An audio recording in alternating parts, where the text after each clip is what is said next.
Ụmụnne m na ụmụnna m ele ọtọ n'ụrụ ọ na hụkwarichi ọ nwanne ọnụ nwanyị banụ awụchasịala m eyi ụmụnne m ka m ghara m igbu oge ọnụ anụ m otu nwanne anyị nwoke akpọ m na fon bee m n'ekwentị sị m nwanyị banụ nza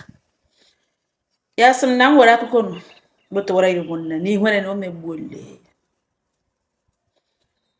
na arịrị ga n'ala na-agara onwe arịrị nwa onwe mmadụ ha zụọ arịrị ahụ ụkwụ arịrị ahụ agbapịa bepịa kama arịrị nọtara zopịara ga-ebepụrụ onye zopịa arịrị ebe ntụrụ na ya ga-akọwara m ilu a ma ọ na m aghọtaghị ya m sị na m aghọtara m ya aghọta ọ wụ ilu mmakwa okwu m na-eji agụ uri uso arịrị ga-eso onye zopịara ya na so were ya gaa n'ihu gwa m ihe ọwụ ya sị na ya alụọla nwaanyị na ya alụọla nwaanyị ya na nwunye ebi nwunye ya mụkwarara n'ihe ụmụ abụọ otu nwoke otu nwaanyị na ha ka na-atụ ime na ọwụ na nke ikpeazụ nwunye eku na aka galitere isi na ha ga-atụrụkwa ọzọ mụrụ bifo ihe n'ugbo na-eme ya sị m na ebe niile ya na nwunye ebi na nwunye na-eme a na-eji enye ha quick notice ebe ọbụla ya kpụrụ ega na ọ ga-alụrịrị ọgụ na kọmpaụnd ahụ na ya bịa elekwe n'anya ịchọta ụlọ wụ live alone na ọwụ ha agwa eji mkpụtụ mma egbu na ha bi na Port Harcourt na ọwụhụ moi moi na ihe ụlọ na-ada na Port Harcourt ụgbọelu na-ada ka o mebere na ọ na-ada ka ọ dagbuo onye tụgị ya sị m ya etughị ụlọ because of ndụ nwunye tụte kọmpaụnd wụ live alone ote she build rụọ ụlọ ahụ na ọwụ single house 2 bedroom flat na single house and another 1 bedroom flat na single house. These 2 buildings facing onwe ha protector ha n'ihu protector ka n'ihu ga-enwezie parking space nọ na the center onye bịa park ya n'ihu ụlọ mana gị nọrọ na corridor ị ga na-ahụ na onye nọ na corridor ị ga na-ahụ onye nọ na corridor onye nka ha na-ahụrịta onwe ha onye na-apapụ na onye na-abata abata ma ọ bụrụ na ị nọ na corridor onye nọ n'ụlọ na the 2 houses face each other and on naanị these 2 houses nọ n'ime big compound n'ụlọ dị otu awụhụ moi moi ụlọ n'obuchi interlock na emere ya ọfụma n'ụlọ na ọ dị oke ke 2 bedroom flat ewerele ọfọzie nke 1 bedroom na ọkwa na ihe ya chọrọ akwana ga ego eruru ya were ebe ahụ ụgwọ like nwunye saa na ebe a na ọ makwara mma akwa ụgwọ ka ya kwụrụ ụgwọ ha kwakpo and ọha nwa batara ikpeazụ ndị ke 2 bedroom flat bizo biri ebiri before ya nwa the man kwana na ụmụ ya bi ụmụ ya etolitekwala nwunye dị very young nwunye lụrụ di n'oge ọ wee biri nwunye mana nwunye ya lụrụ di n'oge the lady lụrụ di n'oge nwunye nebo ya ọ lụrụ di n'oge ụmụ ejima ya ụmụ okorobịa etoshala ha nọkwana hụ mahadum ụfọzie nwa ya nwaanyị ke nta ha na ya nọ na this man na nwunye na ọ wụte ya onye ọbụla shi nọrọ ka na ya wụsọ mbọdị na-agara onwe ya wụsọ mbọdị na-anọrọ onwe ya na-achọ nso na ya ejikọrọ ha na good morning neighbor good morning ya ele anya ha nwere backyard nwe ihe ụlọ ha enwe parking space ndị nke na-enwe parking space nwee hestra even achọ ibebata another 4 cars ebe ahụ ga-abụ na amere ya onye ọbụla enwe each house enwe comfort nke ya na space nke ya nwee ebe a na-agbasa akwa onye ọbụla na ọfụma ya sị Chineke nna soro kwuo na ngala ka a ga-eshi gbaga n'ụlọ ke nwanyị mba na ihe biri nga na 6 months ya bịa notice na o nwere ihe na-aga on nwoke ihe na ya na nwunye ebi opposite mgbo nebo ya ọ naghị eyi uwe n'ahụ ihe ọ na-eyiwo obere boxers ọ nọkwa naghị eyi boxers wụ size ya ọ wụ yiri boxers ọ na-egosi na Chineke buru ibu ndanda na mgbada ọ na-egosi na ya ebu gbagagba ya na ọ gbagotere na ọ wụ irimuri mgbe ụfọdụ anya ya kpọrọ elu ya sị nụkwa na Chineke na o kere mmadụ n'ụdị na wawo nwoke na-anaghị eyi ihe nwe na mgbe niile obizi ebi na corridor ya n'ihi na each house nwere protector guarding the house bịa nwezie corridor inside he buru ye buru oche bupụta eji mgbe ị nọ n'eji gbara ha efe apị fon n'ihi na switch nọ n'ihu ụlọ ede ọkwa ga plọg fon krọs ụkwụ ọ na ịga nga ọ ga dị nga abata mgbe niile ekele gị dis man mgbe niile abata ekele ya mgbe ya pụọ akwa ekele ya sị nakwa nwoke ka ọ na-emetụkwa n'ime ụlọ ebe ọ kwụrụ ụgwọ ụta ka o si biri n'eji mana o bighị n'eji for 6 months ya na ya abụọ ya biri nga ya ahụhụ nwoke na o tere ụkwụ ojọs biri na kọrịdọ why now ụtakọ ga nụga nga aha na and nwunye biznes ya emeperere 2 times okporie enweke na onwe ka ọ na-eme akaụntụ ego gajọsọ la vanish ya sị ngwanụ na ọ ga-anọ mgbe eji ego ka a chọọ nke ọ ga-emeli mee nwunye kpatara na o ji nọwazie na ya dị ya gwesị n'ebe ọ maara akwa ka egotere meshin ọkwa na ihe ọ mụrụ bịa lụọ ya ka ya lụọkwara lụcha ọsịsị na ya chọwa ịkwa akwa na ya chọrọ ime biznes ka e gotere meshin ọ nọrọ n'ụlọ ga na chara materials were marịwa aka gotejuorie ya materials na-eji ụmụ so that o nwere ike dee ya contact teller inside dee tapawa na-eji or whichever onwe customers ya ndị o nwere mgbe ya nwere na o nwere ihe o ji amarị aka mgbe o nwere ka ọ na-achọ ewere akwa nda gbawara ụmụ ya akwa ma hụ na ọ na-adịtụ biznes na-azụtụ njin nwunye ya sị nsogbu anụ ọ nọrọ parazentro oke meshin ya bupụtazi eji birizie na kọrịdọ ka ya sị nụkwa na gịnị mekwere n'inside house gịnị mere what ọgwawes na ọ wee ya na ventilation nakwa ya si ya zụọ chakachaka ya ga na-azụ ya na ngalaka ya na-azụ ya ya eleghara enweghị ebu n'obi ka ha ga nwamba nza ya na-aga ọnụ ya elu mgbe niile ya hụ nwunye na kọrịdọ nga ọnụ nga dị very serious azụzi meshin na azụ ya nwoke nkwu na anụkwu na alakpu ha alakpu n'ime ụlọ ịkwọ nne bụ mgbe niile ya lụ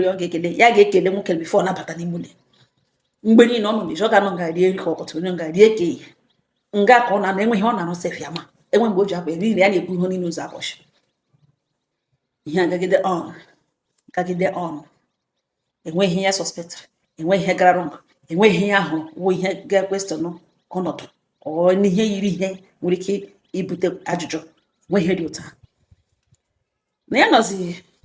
ụmụnne bụ ya gara lo n'ihi na ọkwa nwunye bịara ba akụgara na dis man na ụmụ ya etolu ndị ejima ya abụọ etolu ha nọhụ mahadum ya sịrị ile onye gwakwara sọ nwunye dị ma ya jụọsi ya na ọ tọwala nke ị ga discuss all their families ọsọ nwere ihe nọ dị ya na ọ ma na dis compound na ọ dị big nweta mmadụ ga-esi na ọ gaghị onye ga-akpapụrụ ya nkata ya ele okwu ahụ si nwunye dis man na-adị biznes ọ na-aga biznes ọtụ ya onwe ya na-agarawa biznes na nwaanyị ahụ adịghị ka onye ga-enweta ya bịa kọwa akụkọ ya jụọ nwunye sọsọ nwunye dis man kọgara ya ka ọsọ dị man na onwe kọgara ya ọsọ nwunye kọgara ya so oke ya nọkwa one day gara lo ebe niile dị very hot nwunye na-ekufe ndị neighbor nọcha outside n'ihi na agbachiri gate nwe ọtọ ha ga-esi bata inside ha na-echa outside na-ege ihe megan ọ gịnị na-ese ya gughere ụzọ gbaghe were ka ihe gbaghe bata lekwezi nwunye na nwunye neighbor ya ka ha kogo ọnụ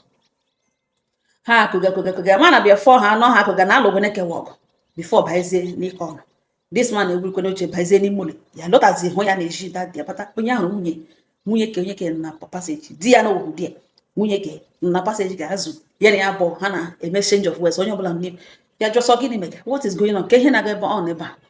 nwunye gwewe n'ọnwa n'ọhịa na all this woman buru ya n'obi na ọjọsọ buru ya n'obi ọ na-ekwe ya marị ahụ ọsị ya marị ahụ ya eme ka ọsị emeke ome ka ọsị emeke this and that ya jụọ nwunye sị na ọ gịnị nwere ike ise ebe ugbu a ọ gịnị nwe ihe nwere ike ise onye ọbụla nwere space ya ma ọ ihe gịnị nwere ike ịbụkọ ya na nepụ ya na ya sị mba ya jụọ ajụjụ ha agwa ya ihe ya chọrọ ịnụ ya gakwuru dị woman sị mada ma ọ gịnị na awụghị onye nsogbu ma ọ gịnị ihe nwunye mere ọ na-agaghị eshie ya chere ya elu ya ọwa ya rịpọtụ ọgwa dị eji ọnụ ya gwa ya ma ọ na ọchọghị igwe ya ọ gịnị nwe ihe ga-ebute dị woman na-abịa gwawa ya sị na ya na-agwa nwunye ka ya n'oge ọ na-akwa akwa ngana na ya hụ na telos ndị na-ewere ha chi ịkwa akwa ha ewere akwa bechie ihu meshin ha n'ihi na ha nụrụ ọdụ ụkwụ ha abụọ ga-efezi mgbe a na-azụ nwe ha ga na-efelitacha elu ọwụrụ kenye ya ihu traụza ahụ gịnị na ihe ha na-eme ya hụ n'ebe a na-ewere akwa ọ were nylon bechie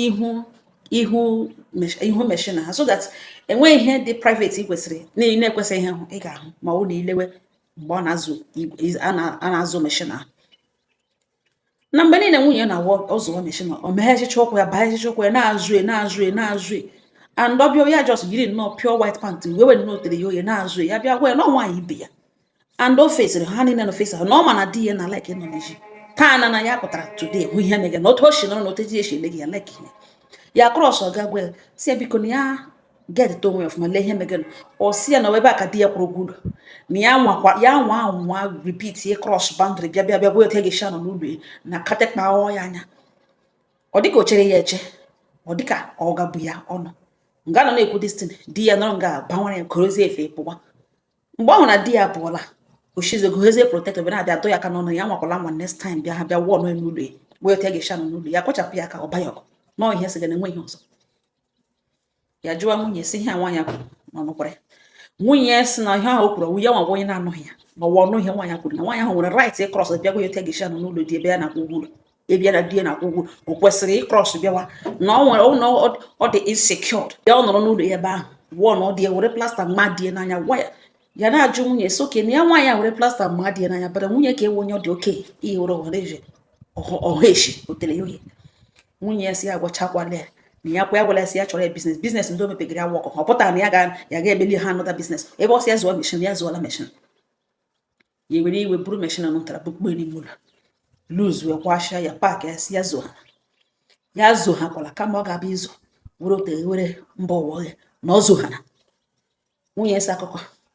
na owega na-amanụ ya hịa ọhịa o milere ya tụpụrụ ya ọnụ nwamba n'ụbọchị ka isha ha na-aga na ihe a na-emecha ya na nwaanyị a na-atụpụzi ọnụ 8 months or thereabout later ya na-ahụ hakwa nwoke a ka ọ na-abịa n'ozi nọ n'ụzọ ya na-ahụzi ya ahụ in fact na ọ na-anụ ya n'ọzọ nọrọzi inside mpụta ya na sometimes ọ na-anụzi like ebi that time ọ na-anụzi ụta ọ na-alakpụzi onwe n'ime ụlọ ya sị ha ọrụ ka nwunye ya dụọ na ya ọdụ mgbe ị na oyiri pant ọ naanị ya zụtadịrị boxers ọkwa na-asụ saiz ọzọ ihe ga-eke eke ụkwụ kata emumụpụta just na-egosi nnọọ na ebu ogbe ji na ekiti ụkwụ ya abụọ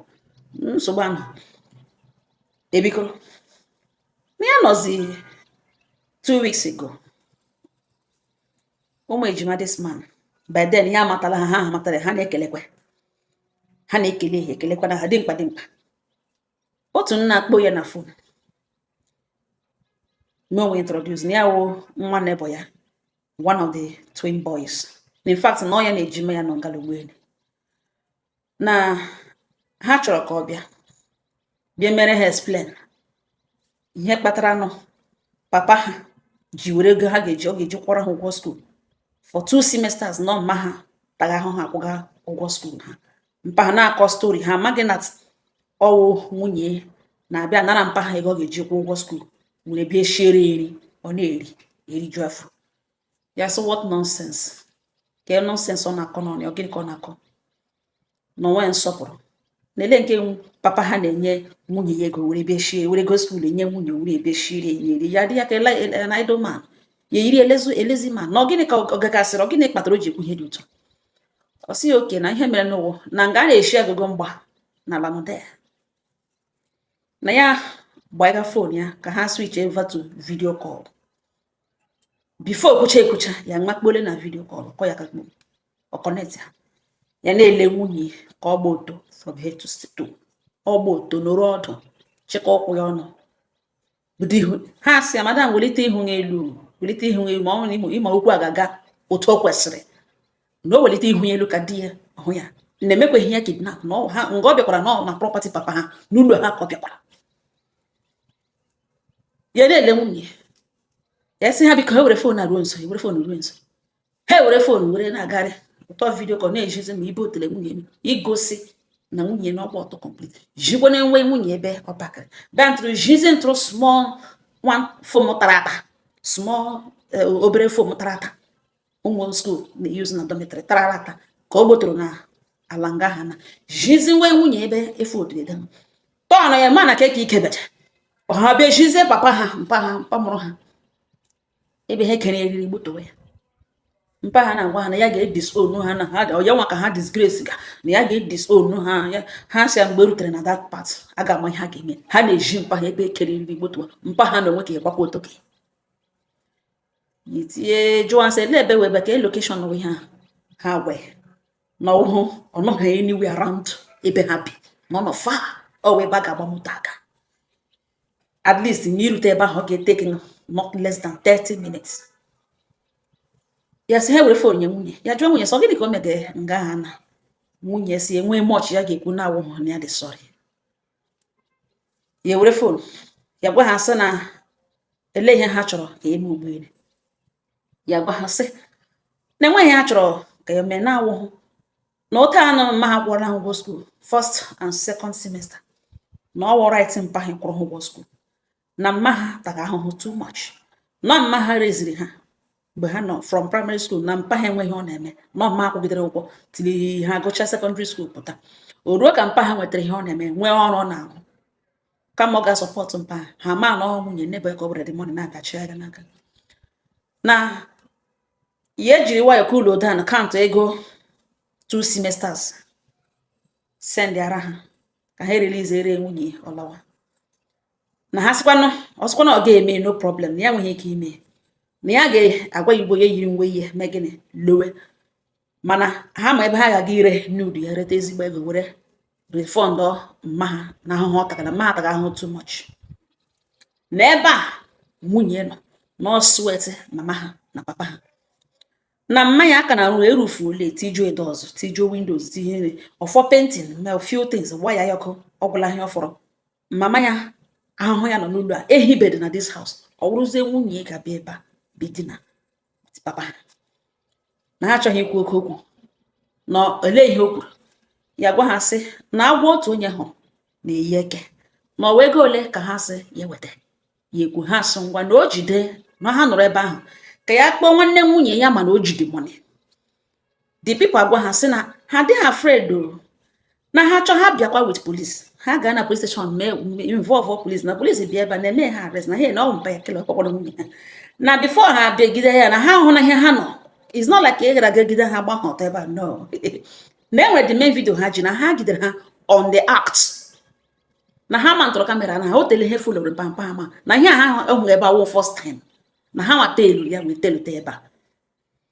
na ha ma ihe ejige na no video call the main video ha ji na ha ma ya and they save ule na their iCloud na ha chọghị ma ya chọọ ya kpọrọ police bịa ọ chọọ kpọrọ nwanne nwunye bịa ọtọ ọbụla ọ chọrọ isi ime ya bịa ma ụhụ force ha anaghị yara nsọ na ha gwaga ya na amara ego ụgwọ skuul ahụ nọ mpa ha kwụsị iji kwụọrọ ha ụgwọ skuul o were nye nwunye were na-eshiri eri na o were return ọra ha n'ọbụla nwamba mma iwere egwu ya gwa asị nna ya sa ihe ha mere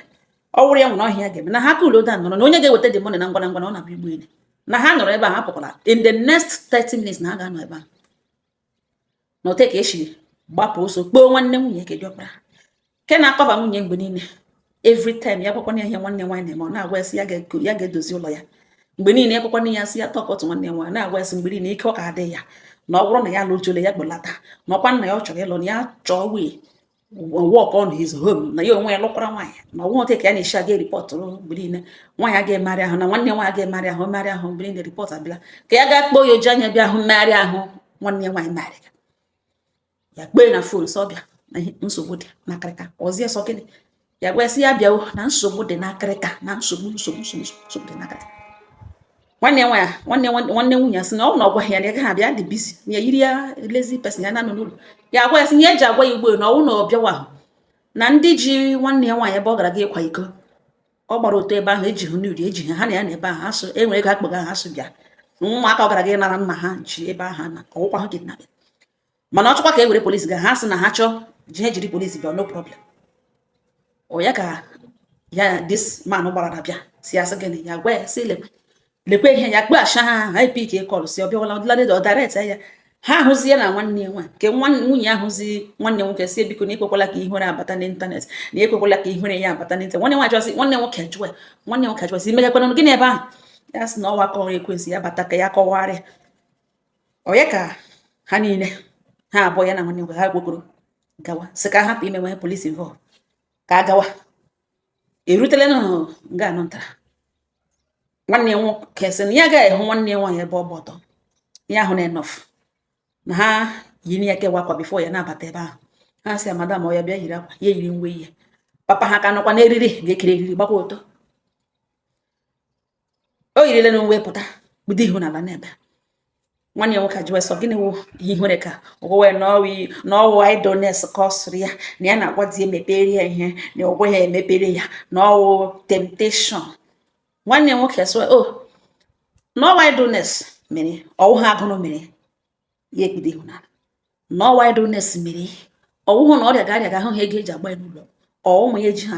ahụ ego eji enye ha anya enyazi ha mkpọrọgwụ kama idleness mere ya mere o jiri nweta onwe nga ugbo nwetara onwe ya nwunye ekpe igbe hụ ihe n'akwa nwanne nwoke agwawa ụmụ ejima sọ gịnị bụ ihe wụ the problem ụmụ ejima gwa ha sị na enweghị onye ha kidnap lekwe mpa ha hia na nwoke this useless man n'ụlọ a na-ahụ ka na ọ ụlọ ha na ọ their house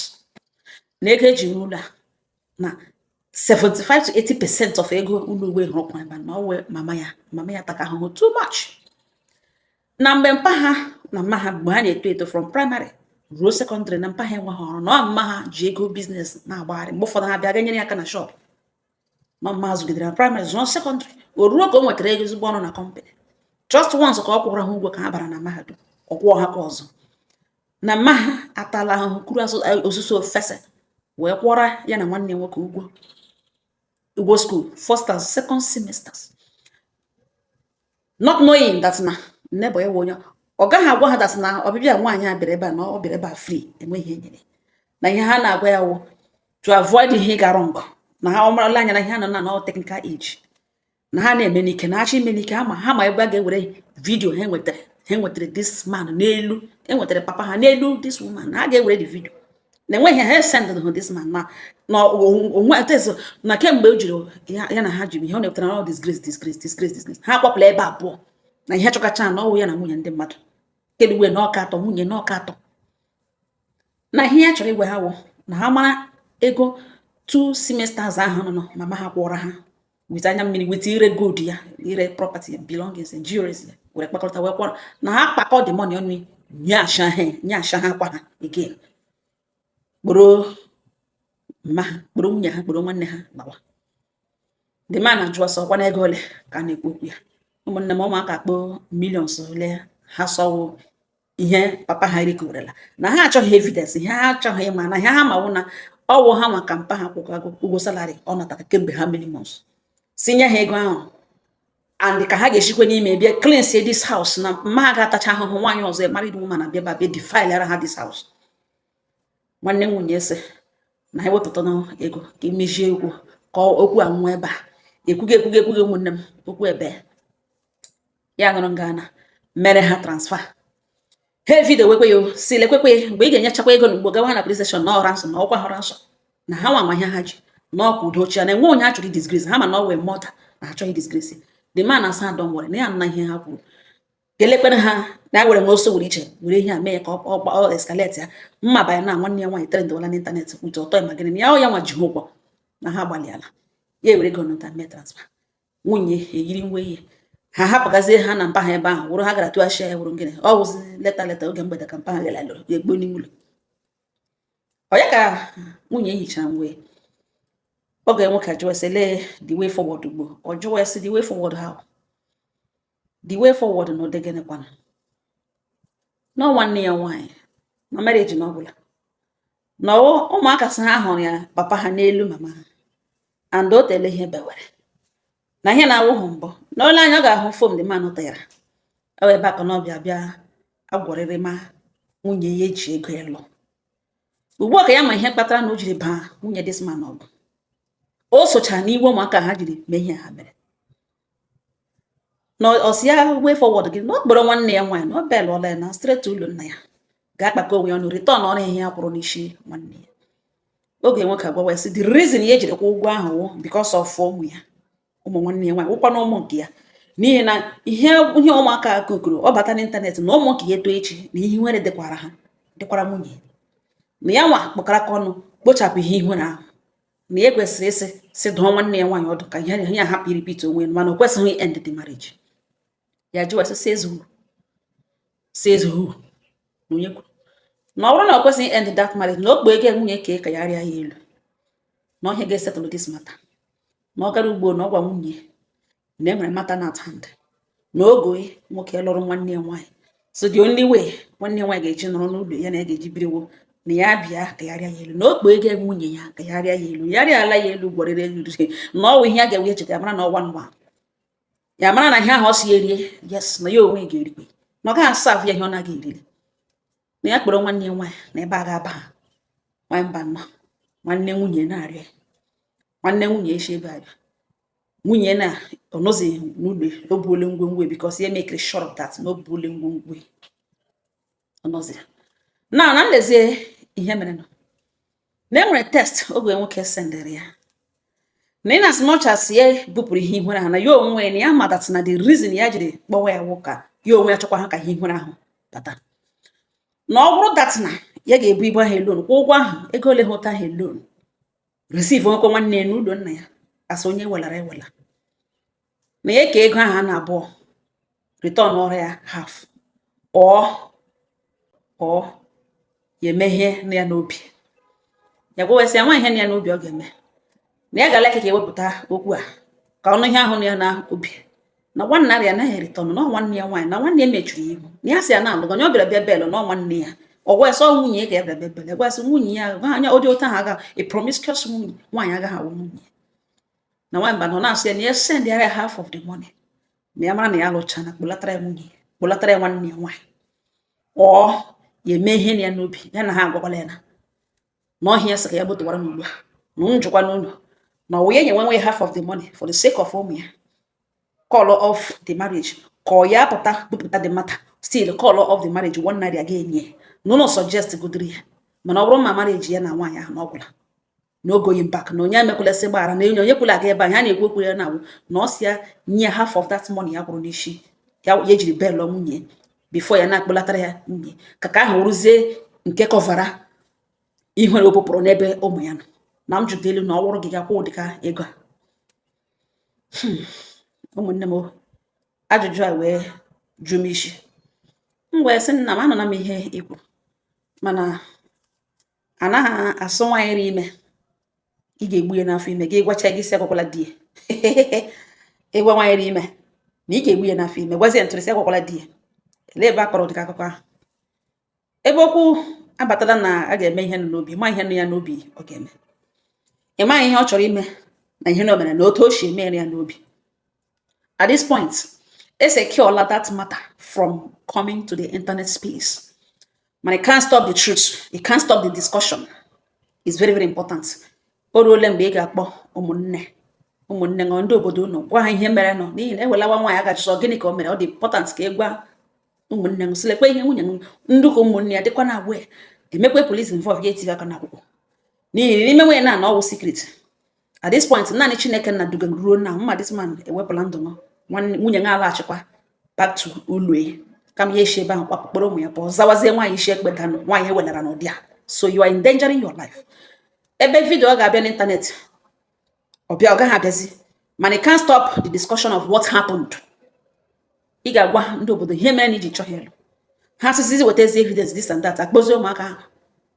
ha nwachọziri ka evidence pụtazie n'internet space mana o mechie ọnụ receive nwanne ya hapụghị na-akọ weta ego ihe ahụ ahụ agreement na-enweghị ebe idiri nwunye ya gaga arụ ọrụ mwakpo natara na ego ọma odiri nwanne ya nwaanyị na ịdị ihe nwunye ihe o mere nwanne ya ka o mere na ọwụghị ogonwa ka o mere ọwụghị ụmụ nke o mere na ọwụ onye adọt oke na-eme mere onwe ihere dịrị nwanne ya enyere but then mee ka ndị obodo mara mee ka ụmụnne gị ndị family gị mara before ya egbuo. At this point ọwụzi secret, even the dangerous part of that secret ọ ya ka ego ahụ kọvara. Ụmụaka ahụ sịkwa na ọ gaghị apụta n'internet space na ọ gaghị apụta n'ide ọ pụtara si mee ha arrest ebe livru m nọta akwụrụ ụgwọ ahụ delete later video ha nwa mụta ha ga-eme the video mana it will not go open, it will not go public. Ọ gaghị abịa n'internet space, ọ gaghị abata n'internet. Akwụọla ụgwọ ka ọ gaala but gwa ụmụnne nwunye ndị ka ọzọ ka ọ ga-awa enwe ihe mere n'echi ka ha mara ebe ihe mega social ga involve police ka ọ sign undertaking. Nwanne ya ga-eme emechu ihu mechu dị ihu na ụdị a ga-enwe mind na-akwụ ụgwọ etretin ya ya ga na-ekwu okwu otu esi arịọ masị iwetu obi ebe na-enwebụ onye na ọsọ ma ọsọkwa na ya sị nwanne elu nwanne ihu na na-ebido nwere nwa ọ gaghị na-ebutere m dị okwu asị ifu ihe nwanne ya nwaanyị mere ọ dị mma ụdịrị otu o si handle this matter ịgwagharagodo nwanne ya nwaanyị ọ bụkwa ga-eme ọzọ echi n'ihi na ọ nwere nwanne nwoke na-abịa ebe elo ya in every situation condition ọnwa die rịọ die if possible nabatakwa. So enweghị ihe o mega about nwanne ya pressure mount on you o kwesịrị mount on nwanne ya si receive go di ya nwanne ya nwaanyị nọ n'ụlọ ya ka na-arịọ ya na-abara nwanne ya ọwụgwụ maka ọ ga na-etretịnụ onwe ha ọwụkwọ na ya nwa dịre nwanne ya nwaanyị ga-aga arụ ọrụ mkpunala ya ekwuo mana otu o si agaga about it onye gara hụ nwanne ya nwaanyị aka ihe beganụ ga na-ebe ma ị nabatakwa ya ụmụnne m ọhịa m gwara ọ sị m jụọ na ọ bụrụ na ụnọ ga-akwụ ụgwọ a na kọndishọn ya ga-eji eresivu nwunye ọ ya etikwelishi ọ ya send ya nwunye bịaghala na ọ na-anara ha ya ga-akwụcha ụgwọ ụdịka ego ahụ ọ bịakwa bịa nara hakwa ya ihe ọ kwụrụ n'isi nwanne dissolve hakwa marriage damis ma ego ya kwụrụ ma gịnị nwanne ya nwaanyị dokwutekwa ya n'ụlọ na ọ dị too much for him to bịa ọ sị m jụọ na ọ bụrụ ị ga-akwụ ụgwọ ọ bụrụ na ole ihe ị ga-eme ụmụ nwaanyị ibe m ọ bụrụ na ole ihe ị ga-eme onye ọsọ m jụọ ya na ụlọ gwadili ụmụnne m nwanne ọhịa ụnụ ga-agwa ya ụnụ gwa ya ọ nga ọha nọ n'ọnụ ntọ dịrị unu